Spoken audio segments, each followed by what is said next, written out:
जनता विद्वता की साकार प्रतिमा, मर्यादा की पराकाष्ठा के तुल्य आज के इस समारोह के मुख्य अतिथि महोदय जी, मंच पर विराजमान गणमान्य व्यक्ति, प्रधानाचार्य महोदय जी, शिक्षा क्षेत्र में गरिमा से मंडित गौरवान्वित होने वाले अध्यापकगण तथा अध्यापिकाएं, देवभूमि हिमाचल के आंचल में बसा मनियोटी क्षेत्र की समस्त जनता, मैं स्वाति चौहान राजकीय वरिष्ठ माध्यमिक पाठशाला मनियोटी का प्रतिनिधित्व करती हुई आपके समक्ष मजहब नहीं सिखाता आपस में वैर रखना नामक विषय पर कुछ प्रकाश डालना चाहती हूँ। मजहब नहीं सिखाता आपस में वैर रखना, मजहब नहीं सिखाता आपस में वैर रखना, हिंदी है हम वतन है हिंदोस्तां हमारा, हिंदी है हम वतन है हिंदोस्तां हमारा। मजहब का अर्थ है धर्म, मत या संप्रदाय। संसार का कोई भी धर्म मानव को मानव से वैर या दुश्मनी रखने की इजाजत नहीं देता। यदि कोई धर्म अन्य धर्म के लोगों से कटुता या वैर रखता है तो वह धर्म नहीं बल्कि अधर्म ही है। सारे जहां से अच्छा हिंदोस्तां हमारा, सारे जहां से अच्छा हिंदोस्तां हमारा, हम बुलबुले हैं इसकी या गुलिस्तां हमारा, हम बुलबुले हैं इसकी या गुलिस्तां हमारा। आप किसी भी धर्म के क्यों ना हो, इंसानियत का धर्म सबसे ऊपर है। मैं अपने हिंदू होने पर गर्व महसूस करती हूँ, परंतु मुझे दूसरों के धर्म से कोई आपत्ति नहीं होनी चाहिए। मैं अपने सभी धर्मों के लोगों से प्यार करती हूँ। हमारा संपूर्ण भारत एक कुटुंब की तरह है। हमारे प्रसिद्ध शायर इकबाल जी की लिखी गई पंक्तियाँ, मजहब नहीं सिखाता आपस में वैर रखना, ऐसा लगता है कि अब इन पंक्तियों का कोई महत्व ही नहीं रह गया है, क्योंकि आज हमारे देश में बहुत से ऐसे कट्टरपंथी धर्म के लोग हैं जो अपने अपने धर्म के नाम पर दंगे भड़काने का काम कर रहे हैं। ना अल्लाह बनाओ मुझे, ना भगवान बनाओ, ना अल्लाह बनाओ मुझे, ना भगवान बनाओ, ना हिंदू बनाओ, ना मुसलमान बनाओ, ना हिंदू बनाओ, ना मुसलमान बनाओ। समझ सकूं सभी के प्यार और आंसुओं की दास्तां, बना सको तो बस मुझे वही इंसान बना दो, बना सको तो बस मुझे वही इंसान बना दो। भारत एक विशाल देश है, इसमें अनेक धर्मों, वर्गों, संप्रदायों, जातियों, संस्कृतियों के लोग रहते हैं। इसी कारण भारत को विविधताओं का देश भी कहा जाता है।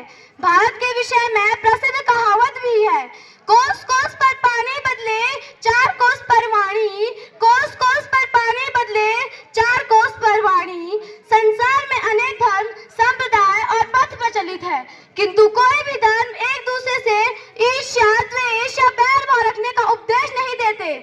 धर्म या मजहब कोई कच्चा धागा नहीं है जो तनिक झटके से टूट जाए, बल्कि यह तो पवित्र और महान है।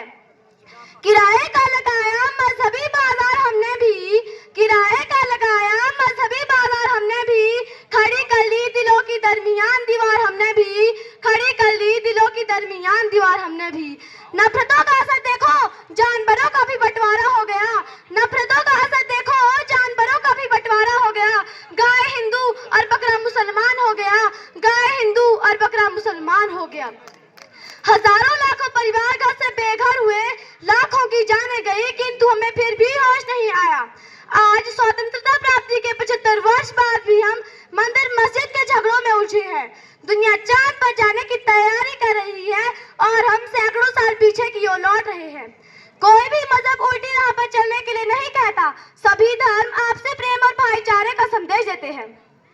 खेद की बात है कि 20वीं शताब्दी की समाप्ति पर भी कुछ राजनीतिज्ञ अपने स्वार्थ को सिद्ध करने के लिए धर्म की आड़ में सांप्रदायिक भेदभाव उत्पन्न करने का प्रयत्न कर रहे हैं। सन 1857 में स्वतंत्रता संग्राम की असफलता के कारण अंग्रेजों ने फूट डालो और शासन करो की नीति के अनुसार हिंदू और मुसलमानों में फूट डालने के लिए सांप्रदायिकता का विष फैलाना शुरू कर दिया था और उसी विष के परिणाम स्वरूप देश में हिंदू और मुस्लिम दंगे हुए। कुछ समय पहले राम जन्मभूमि और बाबरी मस्जिद विवाद को लेकर गुजरात में बड़े पैमाने पर सांप्रदायिक दंगे हुए, जिनमें हजारों लोगों की जानें गई। प्राय निर्दोष लोग ही इस प्रकार के दंगों में मारे जाते हैं। नफरत बुरी है न पालो इसे, नफरत बुरी है न पालो इसे, दिलों में जो खलिश है निकालो इसे, दिलों दिलों में जो खलिश है निकालो इसे, ना मेरा ना तेरा ना इसका ना उसका, ये सबका वतन है संभालो इसे, ये सबका वतन है संभालो इसे। भारत में कश्मीर की समस्या भी कई वर्षों से चली आ रही है। कश्मीरी घाटी में कश्मीरी पंडित सुरक्षित नहीं। पिछले कुछ दिनों में आतंकवादियों ने हिंदुओं और सिखों को निशाना बनाया है। अगर आंकड़ों से कश्मीरी पंडितों का दर्द बयां हो पाता तो समझिए 20वीं सदी में कश्मीरी पंडितों की संख्या 10 लाख से भी ज्यादा थी। आज की तारीख में 9,000 से ज्यादा नहीं है।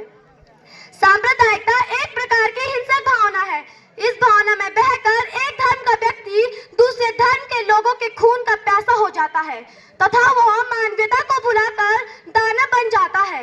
मजहब अपने समुदाय के लोगों को ले डूबता है। भारतीय संविधान के अनुसार किसी के मजहब को बुरा भला कहना, मजहब पर चोट करना अन्याय है और कानूनी जुर्म भी है। मजहब को कुछ लोगों ने अफीम की संज्ञा दी है, परंतु सत्य तो यह है कि धर्म और मजहब में जमीन आसमान का अंतर है। मजहब सचमुच एक अफीम के नशे की तरह है जो मानव को मानव नहीं रहने देता और उसे शैतान बनाकर उसे हर वह नीच कार्य कराता है जिसकी मनुष्य से कल्पना भी नहीं की जा सकती। ऐसे नीच कर्मों से विश्व इतिहास भरा पड़ा है जिसके कारण मानवता का बहुत भारी अहित हुआ है। मजहबी अफीम से हुआ देश बर्बाद, मजहबी अफीम से हुआ देश बर्बाद। मानवता हुई मौन है और दानवता का हुआ नाद, मानवता हुई मौन है और दानवता का हुआ नाद। मजहब कारण विनाश का बात बांध लो गांठ, मजहब कारण विनाश का बात बांध लो गांठ। धर्म प्रतीक विकास का दे मानवता का पाठ, धर्म प्रतीक विकास का दे मानवता का पाठ। मुझे तरस आता है ऐसी सोच पर जो धर्म के नाम पर बंटवारा करते हैं। हकीकत यह है दोस्तों कि मस्जिद तो हुई हासिल, ईमान गवा बैठे हैं। मंदिर को पाया लड़कर पर भगवान गवा बैठे हैं। धरती को हमने नापा और चांद सितारों तक पहुंचे, पूरी कायनात को जीता पर इंसान गवा बैठे। मजहब के इन ठेकेदारों ने आज फिर से हमें भड़काया है। ये काजी और पंडित तो जिंदा है पर हम अपनी जान गवा बैठे हैं, पर हम अपनी जान गवा बैठे हैं।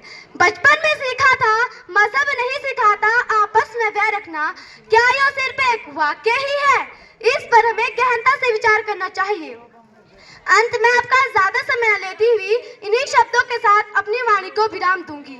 और भी खूबसूरत और भी ऊंचा मेरे देश का नाम हो जाए, और भी खूबसूरत और भी ऊंचा मेरे देश का नाम हो जाए। काश कि हर हिंदू विवेकानंद और हर मुस्लिम कलाम हो जाए, हर मुस्लिम कलाम हो जाए। जय हिंद, जय भारत।